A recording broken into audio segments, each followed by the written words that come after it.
اور اللہ کا دامن تھام لیں اور اپنے دین کو اللہ کے لیے خاص کر دیں، ایسے لوگ مومنوں کے ساتھ ہیں اور اللہ مومنوں کو ضرور اجر عظیم عطا فرمائے گا۔ اس کی تفسیر ہے، اپنے دین کو اللہ کے لیے خاص کر دینے کا مطلب یہ ہے کہ آدمی کی وفاداریاں اللہ کے سوا کسی اور سے وابستہ نہ ہوں، اپنی ساری دلچسپیوں اور محبتوں اور عقیدتوں کو وہ اللہ کے آگے نظر کر دے، کسی چیز کے ساتھ بھی دل کا ایسا لگاؤ باقی نہ رہے کہ اللہ کی رضا کے لیے اسے قربان نہ کیا جا سکتا ہو۔ آیت نمبر 147، آخر اللہ کو کیا پڑی ہے کہ تمہیں خواہ سزا دے اگر تم شکر گزار بندے بنے رہو اور ایمان کی روش پر چلو، اللہ بڑا قدردان ہے اور سب کے حال سے واقف ہے۔ اس کی تفسیر ہے، شکر کے اصل معنی اعتراف نعمت یا احسان مندی کے ہیں۔ آیت کا مطلب یہ ہے کہ اگر تم اللہ کے ساتھ احسان فراموشی اور نمک حرامی کا رویہ اختیار نہ کرو بلکہ صحیح طور پر اس کے احسان مند بن کر رہو تو کوئی وجہ نہیں کہ اللہ تعالیٰ خواہ تمہیں سزا دے۔ ایک محسن کے مقابلے میں صحیح احسان مندانہ رویہ یہی ہو سکتا ہے کہ آدمی دل سے اس کے احسان کا اعتراف کرے، زبان سے اس کا اقرار کرے اور عمل سے احسان مندی کا ثبوت دے۔ انہی 3 چیزوں کے مجموعہ کا نام شکر ہے، اور اس شکر کا اقتضا یہ ہے کہ اولاً آدمی احسان کو اسی کی طرف منسوب کرے جس نے دراصل احسان کیا ہے، کسی دوسرے کے احسان کی شکریہ اور نعمت کے اعتراف میں اس کا حصہ دار نہ بنائے۔ ثانیاً آدمی کا دل اپنے محسن کے لیے محبت اور وفاداری کے جذبے سے لبریز ہو اور اس کے مخالفوں سے محبت و اخلاص اور وفاداری کا ذرہ برابر تعلق بھی نہ رکھے۔ ثالثاً وہ اپنے محسن کا مطیع و فرما بردار ہو اور اس کی دی ہوئی نعمتوں کو اس کے منشا کے خلاف استعمال نہ کرے۔ اصل میں لفظ شاکر استعمال ہوا ہے جس کا ترجمہ ہم نے قدردان کیا ہے۔ شکر جب اللہ کی طرف سے بندے کی جانب ہو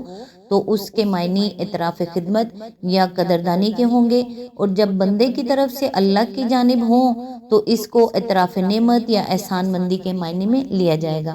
اللہ کی طرف سے بندوں کا شکریہ ادا کیے جانے کا مطلب یہ ہے کہ اللہ ناقدر شناس نہیں ہے۔ جتنی اور جیسی خدمات بھی بندے اس کی راہ میں بجا لائیں، اللہ کے ہاں ان کی قدر کی جاتی ہے۔ کسی کی خدمات صلہ و انعام سے محروم نہیں رہتی بلکہ وہ نہایت فیاضی کے ساتھ ہر شخص کو اس کی خدمت سے زیادہ صلہ دیتا ہے۔ بندوں کا حال تو یہ ہے کہ جو کچھ آدمی نے کیا اس کی قدر کم کرتے ہیں اور جو کچھ نہ کیا اس پر گرفت کرنے میں بڑی سختی دکھا دیتے ہیں، لیکن اللہ کا حال یہ ہے کہ جو کچھ آدمی نے نہیں کیا ہے اس پر محاسبہ کرنے میں وہ بہت نرمی اور چشم پوشی سے کام لیتا ہے، اور جو کچھ کیا ہے اس کی قدر اس کے مرتبے سے بڑھ کر کرتا ہے۔ آیت نمبر 148، اللہ اس کو پسند نہیں کرتا کہ آدمی بدگوئی پر زبان کھولے الا یہ کہ کسی پر ظلم کیا گیا ہو، اور اللہ سب کچھ سننے اور جاننے والا ہے۔ آیت نمبر 149، مظلوم ہونے کی صورت میں اگرچہ تم کو بدگوئی کا حق ہے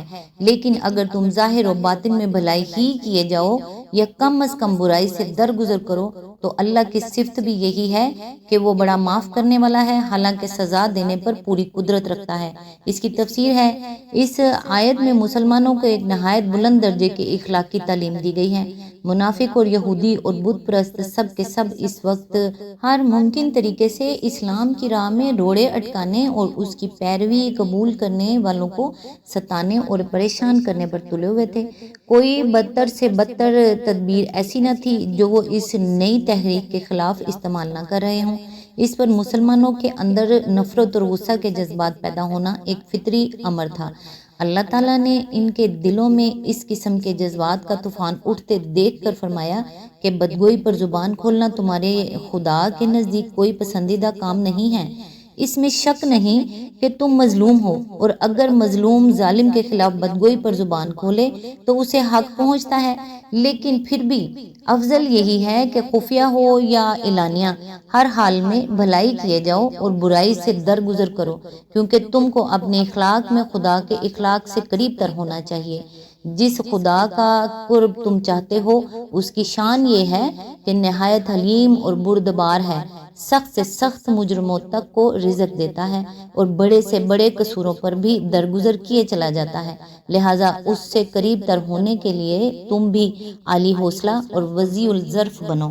آیت نمبر 150، جو لوگ اللہ اور اس کے رسولوں سے کفر کرتے ہیں اور چاہتے ہیں کہ اللہ اور اس کے رسولوں کے درمیان تفریق کریں اور کہتے ہیں کہ ہم کسی کو مانیں گے اور کسی کو نہ مانیں گے اور کفر و ایمان کے بیچ میں ایک راہ نکالنے کا ارادہ رکھتے ہیں۔ آج تک کے لیے اتنا ہی، نیکسٹ انشاءاللہ آیت نمبر 151 سے سٹارٹ کریں گے۔ تب تک کے لیے دعاؤں میں یاد رکھیے گا۔ اللہ حافظ۔